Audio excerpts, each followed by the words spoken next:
Welcome to Breakfast at Beverley's, the podcast that takes you on a journey through the fascinating world of transport and logistics. Join your host, Beverley Bell CBE, an industry expert and former senior traffic commissioner, as she navigates the highways and byways of the industry. From sunrise to sunset, we're here to accompany you on the road, bringing you insights, advice, and thought-provoking conversations with notable guests in the field. We hope you enjoy this episode.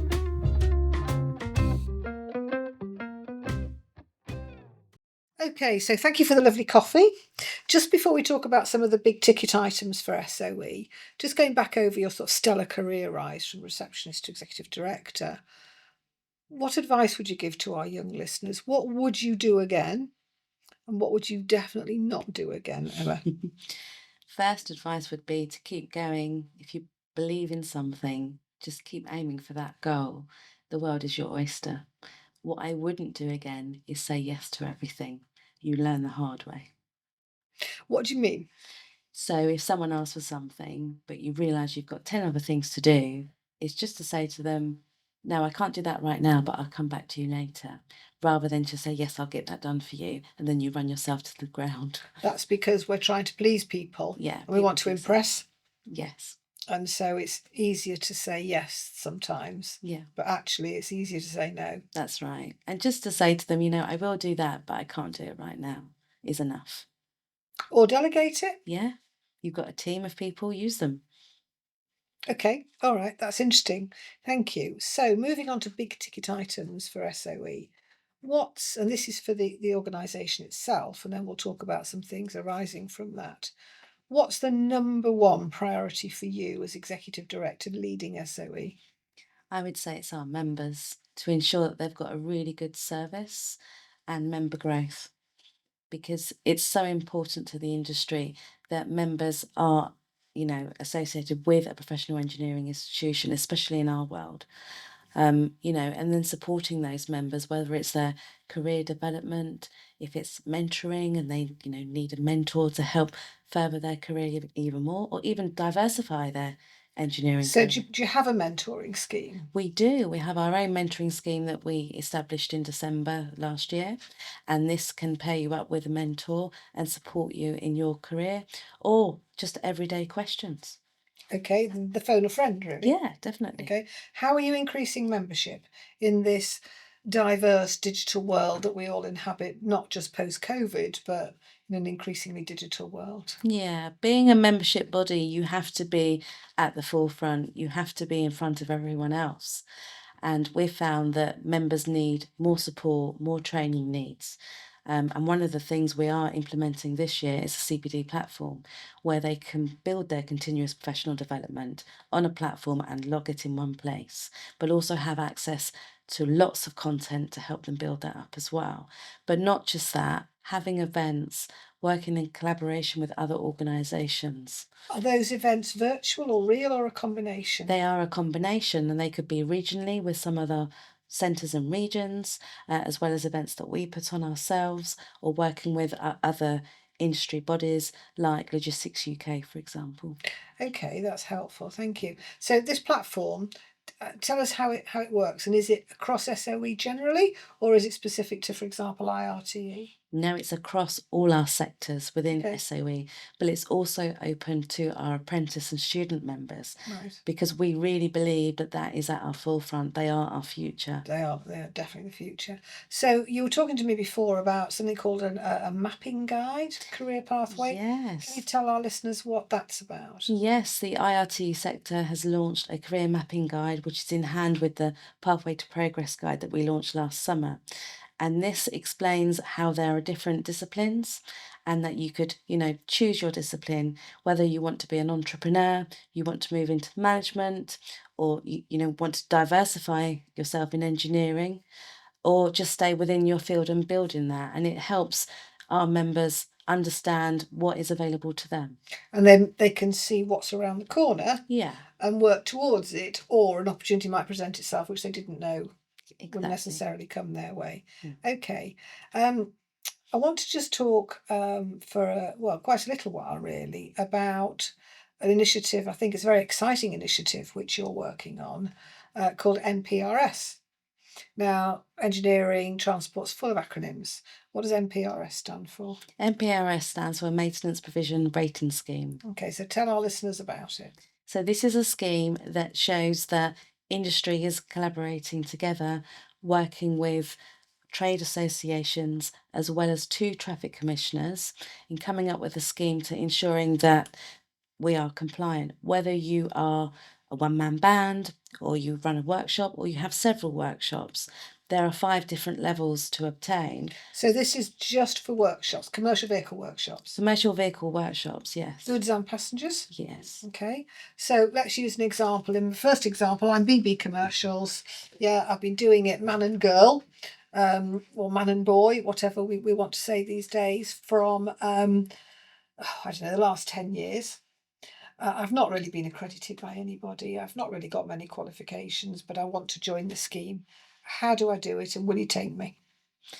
First of all, yes, we would take you and we would support you along the way. So I would ask that you go to our website and register. There is a joining fee of £175. Now, this is per workshop or per company. Now, if you were just going in to be compliant, that's level 1 and level 2, which is self-certification. There is a process that we run back end to make sure that you meet those standards, and it could be providing evidence and certification to show that you do comply. So, for example, if I say I've got a roller brake tester, you check. We do. You don't just accept what I'm telling you. Definitely not. We do check this and we do look for this. So I get my level 1 or my level 2, and then over the next 5 years, my business grows and I become very successful. I've got lots and lots of workshops, and over the years I've become a £1 million turnover company, and I want to go for level 3, 4 or 5. What's the process there? So the process there would be that you'd have to have an audit. Right. And that can be carried out by an independent auditor. Right.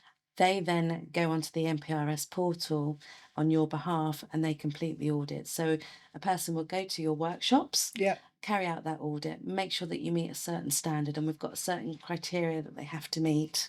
Are you setting those criteria? With the steering group, we've set the criteria together. So who's on the steering group? Not names, but sort of job titles. You said you've got 2 traffic commissioners? We've got 2 traffic commissioners. Who are they? Kevin Rooney and Miles Dorrington. Okay, excellent. And then who else have you got from the sector that's on the steering group? So we've also got SMMT, RHA, Logistics UK, BVRLA, CPT? And CPT. Yes. Right. So that's the big hitters. Yes. In the sector. So they will set the standards. Yes. Okay. And the auditors who come along, have they got a specific set of criteria to work towards? They have. We've set a criteria together in the steering group that they have to meet. The audits that are carried out, they have to either be ERTEC registered, so they may have to have technicians that are registered, or ISO 9001. This is the auditors or? The auditors, yes. Right. But also within the audit, because of level 3 to 5, also requires that certification to meet the audit standard. Okay, so the standards are about quality and competence. It's not about answering the phone within 3 rings. Certainly not, no. Right, okay. And when are you officially launching it, or have you already officially launched it? We haven't. We're launching it at the Commercial Vehicle Show on the 29th of April. Excellent, very exciting. I saw a picture on LinkedIn recently where it was a little bit of a teaser for it. You were the only woman. Yes. Do you like being the only woman? I don't mind it because I still have a voice as the gentlemen on the steering group do as well. Okay. So once it's launched, how long do you think it will take for the sector to adopt it? I remember years ago I used to bang on about IRTE accreditation 25 years ago, and it's now become an industry standard. Is it going to take 25 years? Certainly not. We've been running trials in the background with some organisations, with 2 big names, with Daimler and with DAF, and there's almost been a check-in point to making sure that we've met every single step of the way to make sure we're fully covered. So the industry is definitely ready for this. And the object of the exercise is to maintain standards amongst maintenance providers or improve standards among maintenance providers? It could be seen as both, because some may want to improve to then work towards a higher level. But it's one point to get clear that the NPRS scheme isn't about getting to the highest level. It's showing that you are compliant and you're meeting industry standard. So it might be a different level for a different type of operation. It would indeed. From my yes. sort of one-woman band Yeah. to my... Okay, all right, that's helpful. Thank you. So professional membership associations often are almost exclusively made up of individuals who pay their subs every year and obviously get their benefits. A number of associations are looking increasingly at corporate membership. Is that something that SOE now has? Yes, we have corporate membership, and we have it at two tiers, a core and a premium corporate partner. And we have a lot of organisations, over 60 organisations that use this. Now, it's not just corporate partner that you pay, you also get discounts. So you may work for an organisation and offer your members a reduced rate in their subscriptions, but also getting their logo on our website and also using our logo on theirs. And it's also, other things that we offer within that. So it could be that they want some accreditation done for their training courses, and they want to work in partnership with some other things, as well as advertise in Transport Engineer. Okay, you're very busy. We are. Very busy. I think once a year you also have time to fit in the skills challenge, don't you? We do, but this year we don't just have one skills challenge, we have two. Why not? Why would it be any different, Emma, with you at the helm? So we have the PSV Skills Challenge taking place in June this year. And where's that? So that will be at S&B Automotive Academy in Bristol, Yeah. run by Richard. Yeah, who I'm the sure lovely you Richard know. Elton. Yeah. Yes. And then later on in the year, in September time, we are using DAF new workshop that's just opened up in Nottingham to hold a HGV Skills Challenge, which we're really excited about. Skills Challenge has been going this will be our 13th year. Wow. Why not celebrate with having another Skills Challenge, but on the HGV sector? Excellent idea. Look forward to seeing that. And I know last year we came to the lunch you had. So that's 13 years. Lots of numbers in here today. 25 years, quarter of a century. Seems like yesterday, since SOE, I think, came together. Yes. Yes. Now, we did a little bit of research to find out how much things cost back in 2000. And we found out that beer, not that I drink beer, was £2 a pint. And in 2025, it's nearly £5 a pint. Don't know how much gin is or was then.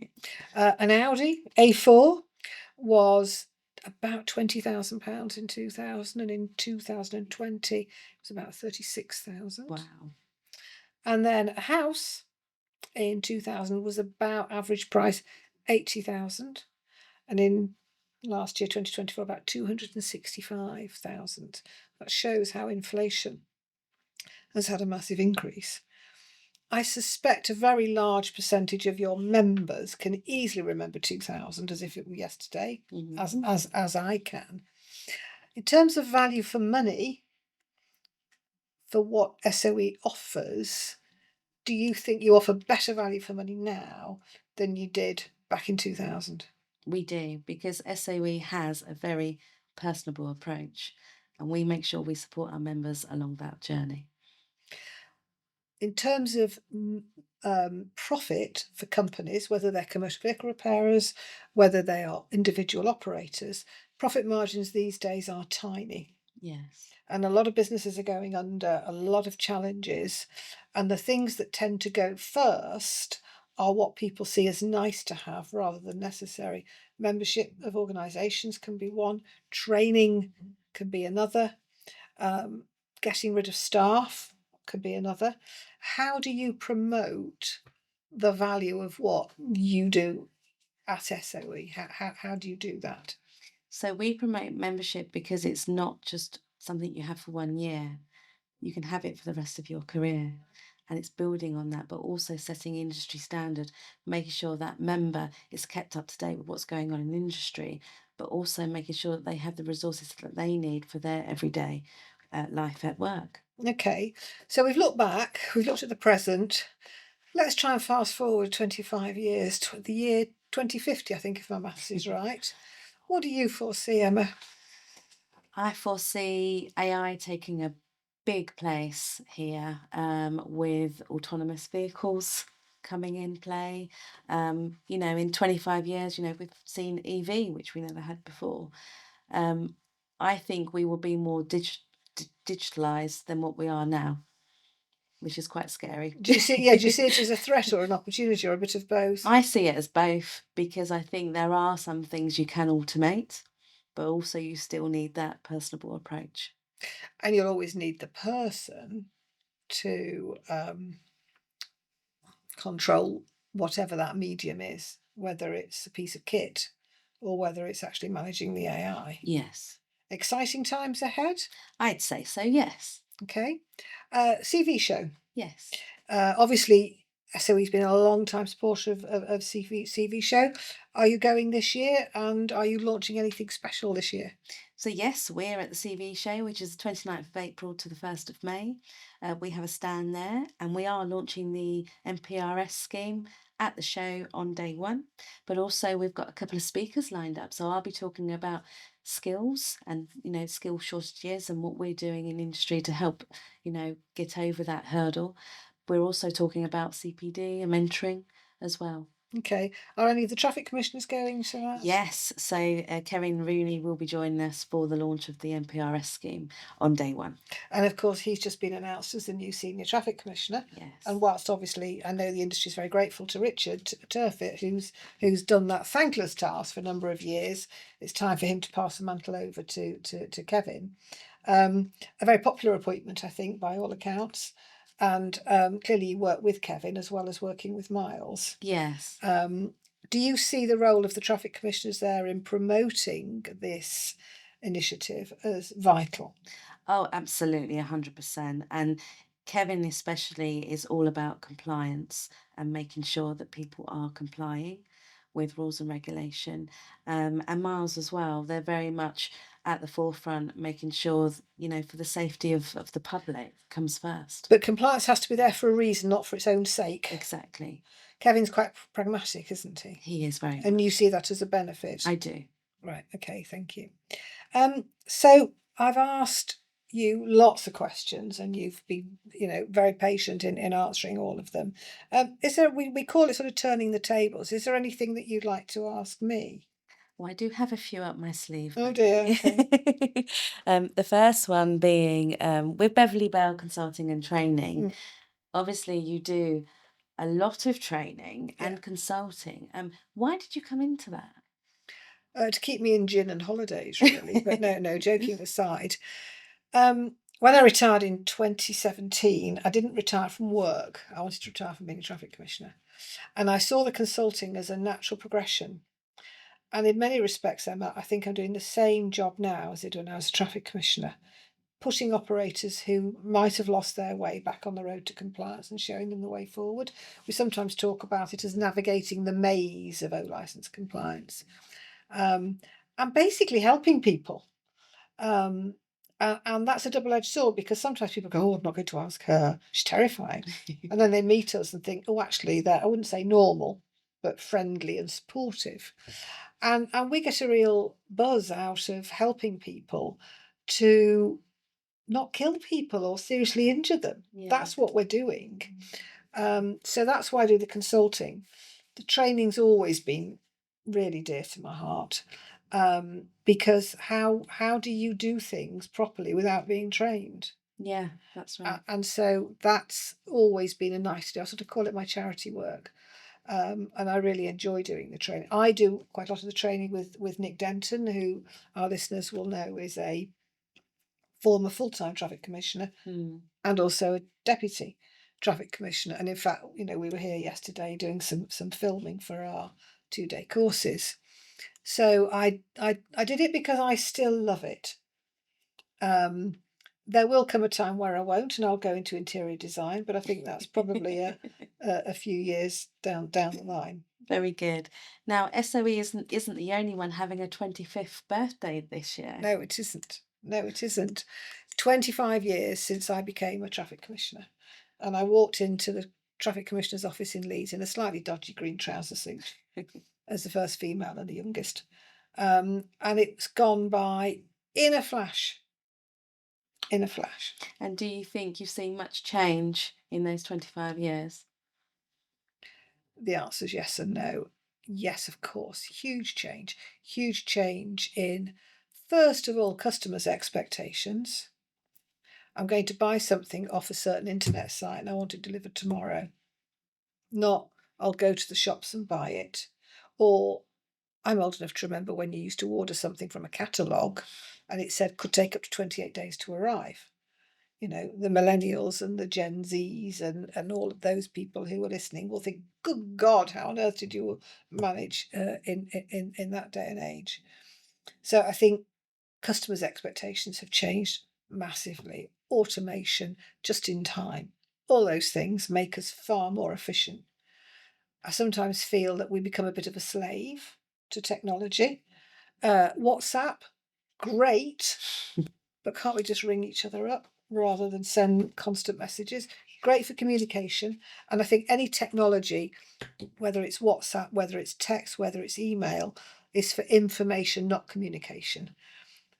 We're really big on face-to-face. I opened an office in COVID. We all work in our offices in Chorley and the Isle of Wight. In the office, we have 1 day a week working at home if we want it. Lots of our staff prefer to actually be in the office. I think it's really important to engage with people. And so as long as we don't become a slave to that technology, I think it's fine. In terms of the transport sector, has it changed? A bit. But it's still predominantly male, pale and stale. I'm not criticising people who are male, pale or stale by any stretch of the imagination.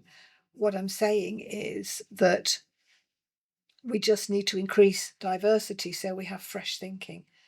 Younger people from different backgrounds coming in, people working in media coming in, people working in the creative industries coming in and saying, why do you do it like this? Yes.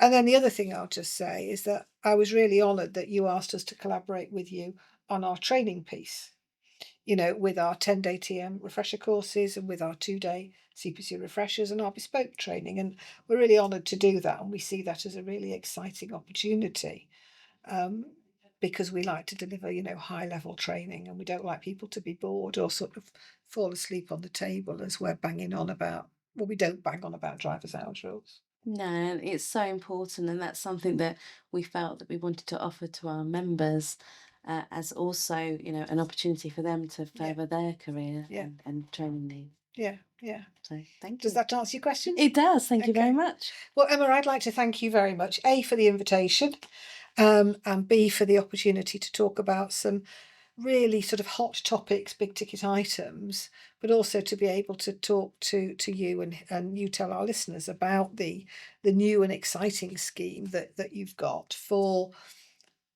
professionalising even more the commercial vehicle sector with regard to maintenance, because that's been very dear to my heart. Yeah. So thank you very much. And I know, Emma, if anybody wants anything done, ask a busy person, and you're a really good example of that. Thank you very much. Thank you, Emma. As we conclude another fascinating journey through the world of transport and logistics, we want to express our sincere appreciation for listening. Your support means the world to us. Keep the conversation going by reaching out on social media with your questions and feedback.